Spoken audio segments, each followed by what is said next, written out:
Hello વિદ્યાર્થી મિત્રો, સ્વાગત છે લક્ષ્યમ એકેડમીના ડિજિટલ પ્લેટફોર્મ પર। હું પુનિત રાતડિયા અને ખાસ જે આપણે 420 જેટલી એમપીએડબલ્યુ ની ભરતી આવી છે ભાઈ, બહુ ઘણો સમયથી આપણે રાહ જોઈ છે, બરાબર। હવે ભરતી આવી ગઈ છે ને હવે સાહેબ એનો સિલેબસ શું છે ને કઈ રીતે આપણે તૈયારી કરશે।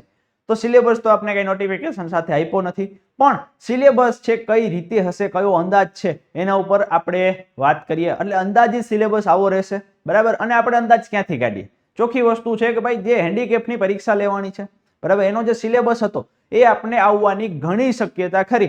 અને એના સિવાય આપણું પોતાનું એનાલિસિસ છે કે ભાઈ કઈ રીતે કઈ વસ્તુ આવશે। એને એ લોકોને 100 માર્કનું પેપર હતું, આપણે 200 માર્કનું પેપર છે, પણ કયા ટોપિક છે, કેટલા પ્રમાણમાં કેને કેટલો ભાર આપવામાં આવ્યો છે, કેને કેટલી છે એ અંદર ડીપમાં જશે, દરેક વસ્તુની વાત કરીએ। પણ સંભવિત આ જ વસ્તુ રહેશે ભાઈ, બરાબર। ખાસ જે નોન ટેકનિકલ સબ્જેક્ટ છે ને, જે 100 માર્કનો, એ તો સેમ ટુ સેમ જ રહેશે। બાકી ટેકનિકલ સબ્જેક્ટની પણ હું વાત કરીશ કે ભાઈ એમાં શું ચેન્જ આવી શકે, શું વસ્તુ ટોપિક એડ થઈ શકે છે, એ બધી આપણે વાત કરીએ। ચલો એક પછી એક વસ્તુ જોતા જઈએ કે ભાઈ આપણે જ્યાં ખાસ આના માટે મળ્યા છે કે ભાઈ જે ઘણો સમયથી રાહ જોઈએ છે આ ભરતીની, બરાબર। તો 420 જેટલી જગ્યા છે, સાહેબ તૈયારી ક્યાંથી ચાલુ કરીએ અને કઈ રીતે કરીએ? તો જોવો એક પછી એક કે ભાઈ તમે ફોર્મ ના ભર્યું હોય તો મેં અગાઉ પણ વાત કરી પ્રમાણે કે ભાઈ આજથી જ ફોર્મ ભરાવાનું ચાલુ થઈ ગયા છે।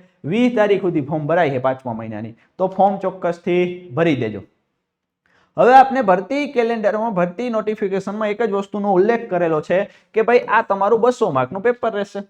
એમાંય ખાસ છે જીકે આપેલું છે, પછી ગુજરાતી ગ્રામર આપ્યું છે, ઇંગ્લિશ ગ્રામર અને વોકેબ આપ્યું છે, પછી તો કે ભાઈ ગણિત અને રીઝનિંગ આપ્યું છે, અને તમારી હેલ્થને લગતું એટલે કે જીકે 35 માર્કનું, પછી તો કે ભાઈ ગુજરાતી ઇંગ્લિશ છે 20-20 માર્કનું, અને રીઝનિંગ અને ગણિત છે 25 માર્કનું, એમ ટોટલ કરીએ તો 100 માર્કનું, અને 100 માર્કનું ટેકનિકલ એટલે કે હેલ્થ આપેલું છે। હવે ખાસ આ સંભવિત સિલેબસમાં કે આવા જ ટોપિક રહેશે મોટા ભાગે। ચલો જોઈએ એકવાર। તો શૈક્ષણિક લાયકાતની આપણે વાત કરી હતી, કઈ કઈ? તો કે ભાઈ એસઆઈ કરેલું હોવું જોઈએ તમે, અથવા તો એમપીએચડબલ્યુ નો કોર્સ કરેલો હોવો જોઈએ। આ બંને એસઆઈ અને એમપીએચડબલ્યુ ના કોર્સ છે, 1 વર્ષ વાળા થાય છે, આપણે બધાને ખબર છે, બરાબર। એટલે કે ભાઈ કોઈ પણ આઈટીઆઈ માંથી કરેલું હોય અથવા તો કોઈ પણ માન્ય યુનિવર્સિટી દ્વારા, અહીંયા ખાસ વાત કરી છે, આ જો શબ્દ વાપરો છે રિકોગ્નાઇઝડ, એટલે કે ભાઈ માન્ય યુનિવર્સિટી હશે, જે સરકાર દ્વારા માન્યતા પ્રાપ્ત યુનિવર્સિટી હશે, એના દરેક એસઆઈ ના વિદ્યાર્થી છે આમાં ફોર્મ ભરી શકશે, બરાબર। ચલો અહીંયા વાત કરીએ કે ભાઈ અભ્યાસક્રમ શું છે, જીકે ની અંદર કઈ કઈ વસ્તુ આવશે ભાઈ, બરાબર। તો ખાસ જીકે ની અંદર અને જનરલ અવેરનેસ અને જનરલ નોલેજ, તો કે જીકે ની અંદર ઘણી બધી વસ્તુ આવે, બરાબર। જીકે વસ્તુ દરિયો છે, જનરલ નોલેજ અને જનરલ અવેરનેસ છે, ખાસ એમાં દરેક વિષય આવી શકે। જો વાત કરીએ કે ભાઈ ભૂગોળ આવી શકે, ઇતિહાસ આવી શકે, વારસો આવી શકે। ખાલી સમજો, ભૂગોળ છે, તમારે શું શું કરવું પડશે? ભૂગોળ છે, ઇતિહાસ છે, વારસો છે, એમાંય આ ગુજરાતનો ભૂગોળ, ઇતિહાસ, ગુજરાતનો વારસો, ભારતનો ઇતિહાસ, ભારતનો ભૂગોળ, ભારતનો વારસો, ઉપર છેલ્લું બધું જોવું પડશે। એના સિવાય બંધારણ જોવું પડશે, બરાબર। તો આ આપણે ખાસ ટોપિકની દ્રષ્ટિએ આટલા કરવા પડશે। નાના સિવાય ઘણી બધી વસ્તુ, નાની મોટી, પેલી, બરાબર, છેલ્લી, અપડેટ, એ બધી વસ્તુ જીકે ની અંદર આવે। એટલે જીકે દરિયો છે, પણ ખાસ વિષયની દ્રષ્ટિએ આટલા વિષય તમારે એકવાર નજર વ્યવસ્થિત નાખવી પડશે, વ્યવસ્થિત કરવાની ટ્રાય કરવી પડશે, બરાબર। એના સિવાય જિલ્લાઓ પણ ધ્યાન દેવા પડશે કે ભાઈ જિલ્લામાં કઈ વસ્તુ ક્યાં છે, કઈ વસ્તુ મોટી નાની ક્યાં પેલું છે, એ બધું જોવું પડશે। હવે વાત કરીએ મેથ્સ અને રીઝનિંગની। ખાસ મેથ્સની વાત કરીએ અને રીઝનિંગમાં જોવા જઈએ તો ઉંમર સંબંધિત દાખલાઓ છે અને લોહી સંબંધિત વિષયના પ્રશ્નો છે। જો આ બહુ બધી વાત, દરેક એક્ઝામની અંદર આ બે ટોપિક તો અત્યારે કોમન જ કર્યા છે। શું છે? તો કે ઉંમર સંબંધિત દાખલા, પિતાની ઉંમર આટલી હોય તો પુત્રની ઉંમર કેટલી, 5 વર્ષ પછી આટલી હોય તો 5 વર્ષ પહેલા કેટલી હોય, એવું બધું। લોહીના સંબંધ છે, તો લોહીના સંબંધ છે કે ભાઈ આનો કાકાનો છોકરો થાય, આના મોટા બાપાનો છોકરો થાય, આના માસી કાકા એ બધા પ્રશ્ન તમે પરિચિત છો, બરાબર। એટલે એમાં કઈ કેવું પડે નહીં, પણ આ બે ટોપિક છે મેજર, કેલ્ક્યુલેટ કરેલા છે દરેક જગ્યાએ। તો આ બે શું આવશે? તો કે જનરલ મેન્ટલ એબિલિટી અને જનરલ જે મેથ્સ અને રીઝનિંગ ની અંદર આ વસ્તુ આવે છે, બરાબર। આના સિવાયના પણ ટોપિક આવે છે, બરાબર। મૂળ સિલેબસમાં છે, આ જે હેન્ડીકેપના સિલેબસમાં ઉલ્લેખ કર્યો, પણ ખાસ ગણિત અને રીઝનિંગ ની અંદર તમારે આ બધા ટોપિક છે એકવાર તૈયાર કરવા પડશે। કયા કયા? તો કે ભાઈ જે સામાન્ય ટકાવારી છે, બરાબર, પછી તો કે ભાઈ નફો ખોટ છે, બરાબર, પછી તો કે સરાસરી છે, પછી તો કામ અને મહેનતાણું છે, ટ્રેનના દાખલા છે, બરાબર, પછી તો હોડીના દાખલા છે, નળ અને ટાંકી છે, બરાબર। તો આ બધી વસ્તુ તમારે કરવી પડશે, પણ આપણા જે સિલેબસ જ્યારે ઉલ્લેખ કર્યો ત્યારે આ વસ્તુ છે. રીઝનિંગ ની અંદર શું આવે તો ઘણી બધી વસ્તુ, કેલેન્ડર આવશે, નંબર શ્રેણી આવશે, ક્રમ શ્રેણી આવશે, દરેક વસ્તુ આવશે. બરાબર, પણ ખાસ આ બે વસ્તુ ઉપર પહેલા આના ઉપર આપણે ફોકસ કરવાનું, પછી આગળ વધવાનું.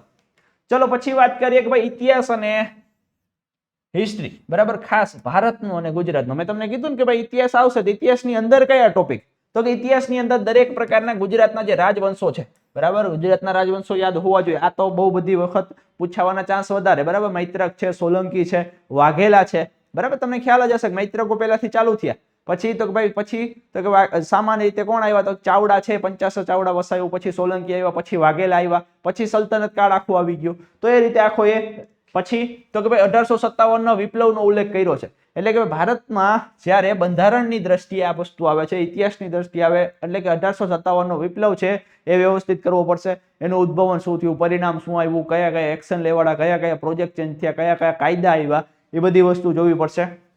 પછી તો કે 19મી સદીમાં ભારત અને ગુજરાતમાં ધાર્મિક સમુદાયો અને આંદોલનો, આ પણ આંદોલનો ખાસ જોવા પડશે. બરાબર, ખાસ કરીને મહાવીર સ્વામી છે, બુદ્ધ સ્વામી છે, પછી તો કે એના સિવાયના જે નીચેના બધા પ્રકારના જે ધાર્મિક આંદોલનો થયા એ બધા આવશે.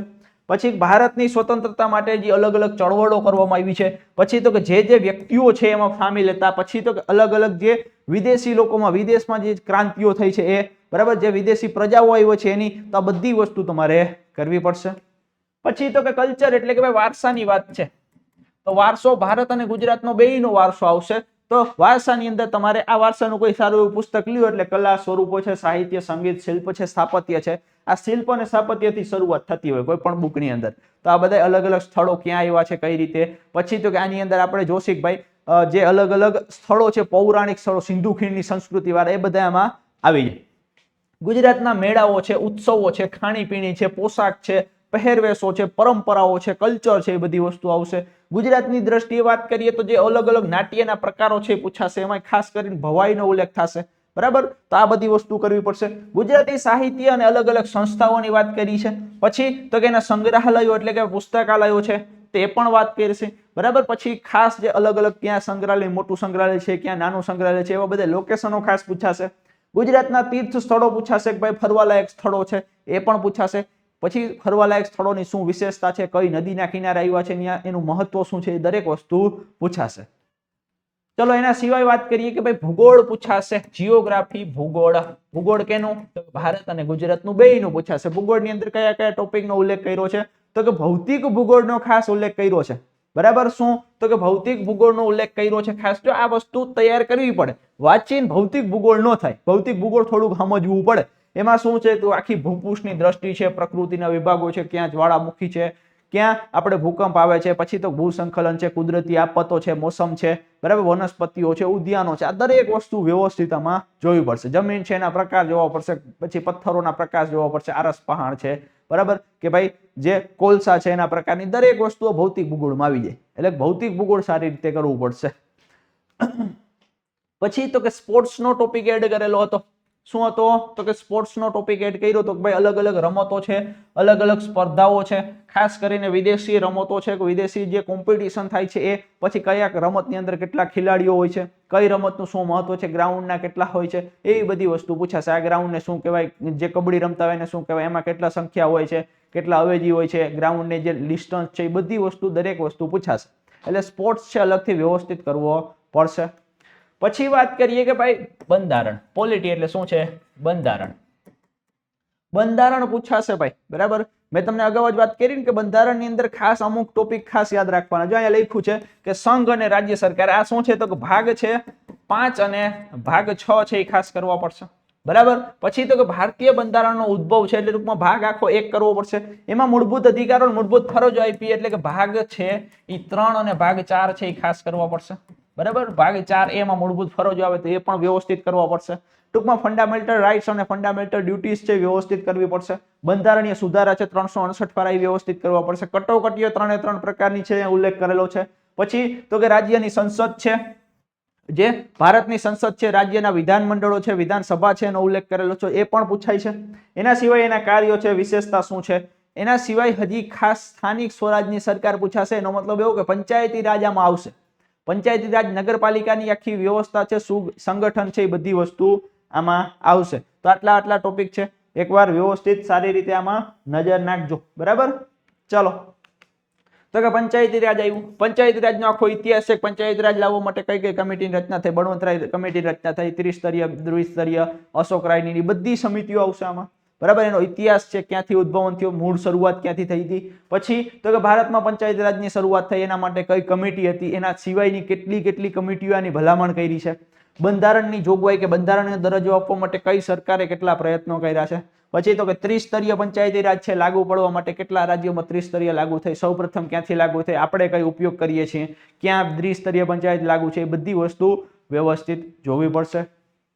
હવે વાત કરીએ કે ભાઈ ખાસ ગુજરાત અને રાજ્ય અને કેન્દ્ર સરકારની કલ્યાણકારી યોજનાઓ એટલે કે યોજના ઉપર ખાસ ભાર મૂક્યો છે, બરાબર. કે ભાઈ કરંટની યોજના અને ભૂતકાળની યોજના, એટલે કે ભૂતકાળમાં જે ખાસ યોજનાઓ થઈ ગઈ છે એ, અને હાલની જે ઉત્કૃષ્ટ જે યોજનાઓ લોન્ચ કરી છે, દરેક યોજનાઓ અહીંયા પૂછાશે, બરાબર. એટલે પૂછ્યું છે ભારત સરકારની ગુજરાત સરકારની બંને યોજનાઓ છે વ્યવસ્થિત કરવી પડશે. ચલો, એના સિવાય તો કે ભાઈ અહીંયા ખાસ એક વસ્તુ તમારે ગંભીરતાથી લેવાની છે કે ભાઈ અહીંયા ઇકોનોમિક્સ છે, અર્થશાસ્ત્ર છે, પૂછાશે, બરાબર. ભલે વધારે માર્કનું નહીં પૂછાય પણ પૂછાશે. સ્કોરિંગ થવું હશે, જ્યાં મેરિટમાં નામ લેવું પડશે તો એકય ટોપિક છે સ્કીપ ન થવા પડે. તો કે ભારતીય અર્થતંત્ર છે આખું આવશે, બરાબર. એની સ્વતંત્રતા પૂર્વે, સ્વતંત્ર બાદ ને અર્થતંત્ર કઈ રીતે વ્યવસ્થા થઈ, કઈ રીતે સ્ટ્રક્ચર છે. પછી તો કે એની અંદર આપણે કૃષિ ક્ષેત્રે શું કામ કર્યા, તો દરેક વસ્તુ આવશે. અલગ અલગ ક્રાંતિઓ આવશે, બરાબર. ઔદ્યોગિક ક્રાંતિ છે, શ્વેત ક્રાંતિ છે, એ બધી વસ્તુ આવશે. તો આ ઇકોનોમિક્સમાં પણ ખાસ આપણે ધ્યાન આપવું પડશે. ચલો, એના પછી વાત કરીએ કે ભાઈ સામાન્ય વિજ્ઞાન છે, પછી તો કે પર્યાવરણ છે, એ બંને વસ્તુ આવશે. ખાસ અલગ અલગ જે ટેકનોલોજીની વાત છે, અત્યારે શું છે, કોમ્યુનિકેશન ટેકનોલોજી છે, તો એ પણ પૂછાશે. ખાસ આ તમારે ધ્યાનમાં લેવાનું છે. પર્યાવરણ છે એને પણ થોડું ગંભીરતાથી લેવાનું છે. એની અંદર શું છે, વન અને વનના જીવોનું સંરક્ષણ છે, બરાબર. આપત્તિ વ્યવસ્થાઓ છે, રોજબરોજની જે જીવનમાં સામાન્ય વિજ્ઞાન છે, એનો મતલબ એવો થાય કે અહીંયા જીવ વિજ્ઞાન, ભૌતિક વિજ્ઞાન અને રાસાયણિક વિજ્ઞાન, આ દરેક વસ્તુ છે એ અહીંયા પૂછાશે, બરાબર. જો અહીંયા ખાસ જીવ વિજ્ઞાનની અંદર દરેક વસ્તુ આવી જશે, બરાબર. આપણા જે આપણું ફિઝિયોલોજી ને એનાટોમી છે ને જીવ વિજ્ઞાનની અંદર આવી જાય. ઓકે, ચાલો. પછી આખી ટેકનોલોજી, વિવિધ જે અલગ અલગ વસ્તુ છે, માહિતી સંચાર છે, આખી કોમ્યુનિકેશન છે, એ બધી વસ્તુ પૂછાશે, બરાબર. અને કરંટ અફેર્સ છે, વર્તમાન પ્રવાહો છે, ખાસ ભારતના છે, ગુજરાતના છે, અને વિશ્વની જે મોટી મોટી ઘટનાઓ છે, એ દરેક વસ્તુ પૂછાશે. ઓકે, ચલો. હવે આ તો વાત આપણે જે જીકે ની વાત કરી, બરાબર. હવે વાત કરીએ ગુજરાતી લેંગ્વેજની. તો ગુજરાતની અંદર ગ્રામર પૂછાય છે, તો ખાસ જો રૂઢિપ્રયોગો છે, કહેવતો છે, સમાસ છે, છંદ છે, અલંકાર, શબ્દ સમૂહ, જોડણી, લેખન શુદ્ધિ છે, સંધિ છે, આ બધાય વસ્તુ જોવી પડશે, બરાબર. એટલે આમાં આપણે ટાઈમ નહીં બગાડીએ, આ વિષય ખાલી તમે વાંચી લ્યો એટલે ખબર પડે કે આમાં શું શું આવશે. પછી તો કે ભાઈ ઇંગ્લિશ આવશે. તો ઇંગ્લિશની અંદર છે ટેન્સ છે, એક્ટિવ પેસિવ છે, ડાયરેક્ટ ઇનડાયરેક્ટ છે, પછી અલગ અલગ સેન્ટેન્સ છે, એને ટ્રાન્સલેટ કરવાના છે, વર્બ છે, એડવર્બ છે, નાઉન છે, પ્રોનાઉન છે, સિનોનિયમ્સ છે, એન્ટોનિયમ્સ છે, બરાબર. એફિક્સિસ છે, તો આ બધી વસ્તુ આવશે, બરાબર. તો આ બધા ટોપિક છે ઇંગ્લિશની અંદર તમારે 20 માર્ક માટે કરવા પડશે અને ન્યાય પૂરતો પ્રમાણમાં આપવો પડશે, નહીતર હાલશે નહીં. હવે વાત કરવી છે ભાઈ, જો ખાસ આપણા માટે ઉપયોગી હોય, સૌથી વધુ જે કન્ફ્યુઝ ઊભું કરી શકે છે તો કે હેલ્થ. આપણે હેલ્થ છે એ ક્યાંથી તૈયાર કરશે, કેટલું તૈયાર કરશે, કેટલા વિષય આવી શકે. સૌથી પહેલા શબ્દ સાંભળજો કે આપણે વાત કરવી છે જે હેન્ડીકેપ માટે જે પંચાયત દ્વારા એક્ઝામ લેવાની, એમાં ખાલી સીમિત સિલેબસનો જ ઉલ્લેખ કરેલો હતો. કેવા સીમિત સિલેબસ, પહેલા એની વાત કરીને પછી આપણે આપણા ટોપિકની વાત કરીએ. સૌથી પહેલા તો મેન્ટલ હેલ્થ આવશે આમાં, બરાબર. હવે મેન્ટલ હેલ્થ ઉપર વધારે ધ્યાન આપવામાં આવ્યું છે. પછી તો મેન્ટલ હેલ્થ આપશે, નાની મોટી બીમારીઓ આપશે, બરાબર. નાની મોટી બીમારીઓ આવશે, બરાબર. મેન્ટલ હેલ્થ અને નાની નાની મોટી બીમારીઓ એ સમજી શકો. ભાઈ નાની બીમારી, મોટી બીમારી શું, આગળ હું તમને વાત કરું. પછી તો કે ભાઈ ખાસ જે કોમ્યુનિકેશન ઉપર, ઇન્ફોર્મેશન એજ્યુકેશન એન્ડ કોમ્યુનિકેશન ઉપર ધ્યાન આપ્યું. બિહેવિયર ચેન્જ કોમ્યુનિકેશન, બરાબર. પછી તો કે ભાઈ આ સામાન્ય રીતે દરેક કોમ્યુનિકેશન ઉપર વધારે ધ્યાન આપ્યું. સંચાર, પરામર્શ અને આરોગ્ય શિક્ષણ ઉપર વધારે ધ્યાન આપ્યું છે. તો આ ટોપિક છે તમારી બુકમાં છે, દરેક જગ્યાએ જોવા મળે છે. એના સિવાય તો કે ભાઈ આ મોઢાનું આરોગ્ય, વ્યક્તિગત સ્વાસ્થ્ય એટલે પર્સનલ હાઇજીન આપ્યું છે. આ પર્સનલ હાઇજીન આપણે દરેક જગ્યાએ હવે આવવા માંડ્યો. આ ખાલી વાંચવાનો વિષય છે, એટલો બધો અઘરો ન હોય. એમાં શું છે, મોઢાનું સ્વાસ્થ્ય છે, દાંત તમે કેવી રીતના સાફ કરો, વ્યક્તિગત નાવા ધોવાનું, કપડાં છે એ કેવી રીતના ધોવાના, નાની નાની બીમારીઓ તો કઈ રીતે સાવચેત રહી શકાય, એવી બધી વસ્તુ આપેલી છે. આ હેન્ડીકેપના સિલેબસમાં આપ્યું હતું. પછી તો કે ભાઈ અલગ અલગ સમિતિઓ આપી, બરાબર. સમિતિઓથી આપણે પરિચિત છે કે ભાઈ ચડ્ડા સમિતિ છે, મુદાલિયા સમિતિ છે, પછી ભોર સમિતિ છે, પછી શ્રીવાસ્તવ સમિતિ છે, કૃષ્ણન સમિતિ, બધી સમિતિઓ આવશે, બરાબર. એ લગભગ તમારે સામાન્ય રીતે એક લેક્ચરમાં પતી જાય એવો વિષય છે. એટલે ટૂંકમાં સમિતિઓ છે યાદ રાખવાની. આ સ્પેશિયલ સમિતિનો એક એક વસ્તુનો ઉલ્લેખ કર્યો અહીંયા. એના સિવાય શું ઉલ્લેખ કર્યો તો કે ભાઈ ખાસ નીતિ અને સરકારી યોજનાઓ, એટલે કે પ્રોગ્રામ અને યોજના આવી ગઈ. ચાલો પછી તો કે સામાન્ય બીમારીઓ અને તેની સારવાર, એટલે કે ભાઈ નાની મોટી બીમારીઓ આવી જશે, પછી મૃત્યુની નોંધણી આવી જશે, અધિનિયમ આવશે, રજિસ્ટ્રાર અને એની ફરજો આવશે. ટૂંકમાં આ છે વસ્તુ શું છે તો ખાસ ડેટા વસ્તુ પૂછાશે આમાં. શું છે તો કે ભાઈ જે અલગ અલગ રજિસ્ટ્રાર નિભાવવામાં આવે, જન્મ મરણના દાખલા છે, જન્મની તારીખ કેટલી હોય, કેટલા દિવસમાં નોંધણી કરવી પડે, એ દરેક વસ્તુ આવશે. એના સિવાય તો કે આરોગ્ય વધારવા અને સુવિધાઓ છે, કાર્ય પદ્ધતિ છે, સર્વાંગી સારાંશ છે એ આવશે, અને યોગ છે એ પણ આવશે. ખાસ આમાં આરોગ્યની ઇમ્પ્રુવમેન્ટને લગતી દરેક વસ્તુ આવશે, બરાબર. સારવારને લગતી દરેક વસ્તુ આવશે. આમાં માળખાકીય વસ્તુ પણ આવી જશે. હવે વિદ્યાર્થી મિત્રો ખાસ ધ્યાન આપો, આ શું છે ભાઈ? આ શું છે તો કે આ સિલેબસ છે એ એના માટે છે તો કે હેન્ડીકેપ માટે, જે એના લોકોને 100 માર્કનું પેપર હતું એમાં આટલા જ ટોપિકનો ઉલ્લેખ હતો. સમજાય હું શું શબ્દ વાપરું છું? આટલા જ ટોપિકનો MPHW તરીકે ઉલ્લેખ હતો. જો અહીંયા વાત કરી છે આને લગતી યોજનાઓ છે, તો અહીંયાથી આ સિલેબસ થઈ જાય પૂરો. પણ મારું પોતાનું અને આપણા એનાલિસિસ અને આપણા સિલેબસ જે અગાઉ અલગ અલગ એક્ઝામ લેવાઈ ગઈ છે એના પ્રમાણે હજી આની અંદર શું શું વસ્તુ આપણે કરવાની આવી શકે છે. ચલો ક્યાં જતું રહ્યું? ચલો શું શું વસ્તુ આવી શકે છે એની વાત કરીએ.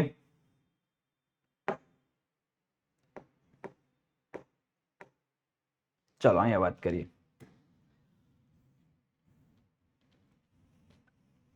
કે ભાઈ કઈ કઈ વસ્તુ આવી શકે છે. જો અહીંયા ખાસ ધ્યાન આપજો, બરાબર, કે આના સિવાય કઈ કઈ વસ્તુ આવી શકે છે. આપણે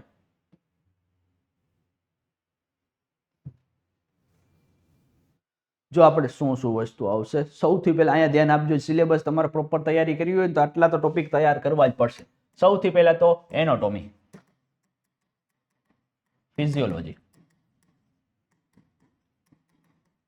બરાબર. પછી તો કે પછી છે ખાસ કરીને ભારત સરકારની નીતિઓ છે જે આ સિલેબસમાં ઉલ્લેખ કર્યો છે. પછી તો કે બધા પ્રકારના રોગો, બધા જ છે એ રોગની અંદર કઈ કઈ રીતે તો કે ભાઈ પહેલા તો વેક્સિન પ્રિવેન્ટેડ ડિસીઝ આવશે, બરાબર. પછી તો કે ચેપી રોગો આવશે. પછી તો કે ભાઈ બિન ચેપી રોગો આવશે, બરાબર. પછી તો કે ભાઈ આખો programme national vector borne disease control programme આવશે આખો, બરાબર, કે જે વાહકજન્ય રોગો છે. પછી તો કે પાણીજન્ય રોગો, આ બધા કરવા પડશે, બરાબર. પછી તો કે ભાઈ આપણે MCH કરવું પડશે, ફેમિલી પ્લાનિંગ કરવું પડશે, MCH અને ફેમિલી પ્લાનિંગ કરવું પડશે. પછી દરેક જાતની યોજનાઓ કરવી પડશે, જે સિલેબસમાં ઉલ્લેખ હતો યોજનાનો, યોજના કરવી પડશે, પ્રોગ્રામો કરવા પડશે, બરાબર. પછી આખું રોગશાસ્ત્ર જોવું પડશે, બરાબર, કઈ રીતે રોગની ઉદ્ભવી થાય છે. પછી તો કે માઇક્રોબાયોલોજી આખું જોવું પડશે. શું છે તો કે સૂક્ષ્મ જીવ વિજ્ઞાન,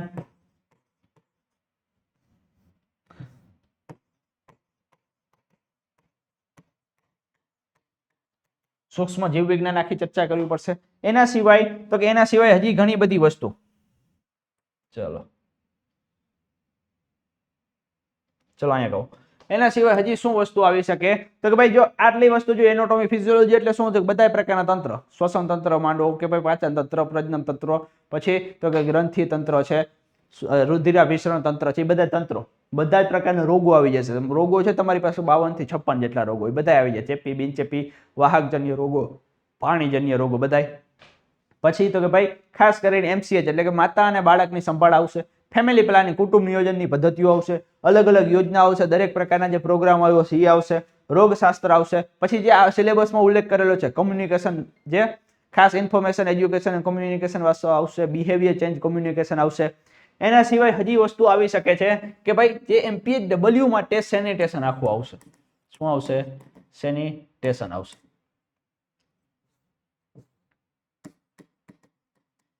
બરાબર. આખું સેનિટેશન આવશે અને ઇન ડિટેલ આવશે. આમાં સેનિટેશન ની અંદર શું તો ભાઈ બાયોમેડિકલ વેસ્ટ છે, બરાબર, મ્યુનિસિપલ સોલિડ વેસ્ટ છે, પછી તો પાણી છે, પછી શુદ્ધિકરણ છે, પાણીનું શુદ્ધિકરણ, બરાબર, પાણીનું શુદ્ધિકરણ આવશે. પછી તો કે ભાઈ પછી આવશે ખાસ કરીને જે મળ નિકાલ પદ્ધતિ છે, મળમૂત્ર નિકાલ, બરાબર, સુએજ ટ્રીટમેન્ટ પાસ આવશે, પછી આમાં લેટ્રિન્સ આવશે, પછી ઘર આવશે, હવા આવશે, બરાબર, પછી તો કે ભાઈ રેડિયેશન આવશે. આ દરેક વસ્તુ આવશે. આના સિવાય હજી જે જમીન આવશે, બરાબર, તો દરેક વસ્તુ સેનિટેશન ની અંદર આખી વ્યવસ્થિત આવશે. આ બધી કરવી પડશે. ભલે ખાસ આપણે આ સિલેબસમાં ઉલ્લેખ ના હોય પણ એના સિવાયના બધા ટોપિક છે એ આવી શકે છે. અને આટલા જ નહીં, આના સિવાયના હજી ઘણા બધા ટોપિક છે જે આપણી બુકની અંદર આપ્યા છે, પણ આટલા તો મસ્ટ છે, કરવા જ પડશે. ઓકે, તો અહીંયાથી તૈયારી પહેલા ચાલુ કરો. બાકી પછી જે સમયાંતરે તમને ગાઈડન્સ આપવાનું હશે એ મળી જશે, પણ ખાસ આટલા સિલેબસની અંદર આ તો વસ્તુ તૈયાર કરવી જ પડશે. ઓકે, ચાલો, તો આ વસ્તુ સિલેબસને લગતી હતી. આના સિવાય હજી ઘણા બધા ટોપિક છે, પણ આટલા તો પહેલા કરવા જ પડશે. ડન ભાઈ? ચલો, તો આ બધી વસ્તુની આપણે વાત કરી લીધેલી છે. હવે વાત કરીએ છીએ આપણા કોર્સની. તો કે ભાઈ જો તમારે આ પ્રોપર સાથે દરેક ટોપિક જો કવર થઈ જાય એ પ્રમાણે તૈયારી કરવી હોય ને, તો આપણો કોર્સ લોન્ચ થઈ ગયા છે, બરાબર. લાઈવ કોર્સ મળશે તમને MPHW માટે ખાસ, વિધાઉટ બુક લેવો હોય એટલે કે ભાઈ તમને આમાં બુક નહીં મળે, ખાલી ને ખાલી જે વિડીયો છે એ બધા મળશે, તો 2499 રૂપિયા, બરાબર. પછી તો કે ભાઈ જો તમારે ટેકનિકલ બુક એટલે કે MPHW ની બુક જોતી હોય, MPHW ની બુક જોતી હોય તો તમને 3199 માં આ કોર્સ મળી જશે. આમાં તમને બુક છે તમારા ઘર સુધી પહોંચી જશે. અને જો બુક સાથે એટલે જીકે ની દરેક બુક અને પ્લસ ટેકનિકલ બુક, બરાબર, જીકે ની બુક, ટેકનિકલ બુક અને વિડીયોઝ બધું જોડે જતું હોય, ટૂંકમાં બીજું કઈ કરવું જ ન પડે, બીજું ક્યાંય બુક ગોતવા જ આવી જ ન પડે, તો તમારે 4499 માં કોર્સ મળવા પાત્ર છે, બરાબર. તો આ રીતે તમે ઇન્ક્વાયરી કરી અને જોડાઈ શકો છો. તો આપણે અલગ અલગ ઇન્ક્વાયરી માટે તમે ફોન કરી શકો છો. આપણી લક્ષ્યમ એકેડમીની જે ટેલિગ્રામ ચેનલ છે એમાં તમે જોઈન થઈ જાજો, એટલે દરેક વસ્તુ છે, દરેક માહિતી છે તમને અહીંયા ઝડપથી ક્વિક છે એ મળવા પાત્ર રહેશે. ઓકે, તો ચાલો, આ રીતે આપણો સિલેબસ રહેશે. આટલા ટોપિક છે અને આ જે સિલેબસ છે એ આપણે ખાસ જે સમજાવ્યું હોય હેન્ડીકેપનો સિલેબસ હોય એના સિવાયના મેં જે ટોપિકનો ઉલ્લેખ કર્યો એ પણ કરવા પડશે. ઓકે, ચાલો, તો મળીએ છીએ ક્યારેક પાછા આ જ રીતે નવી નવી માહિતી સાથે.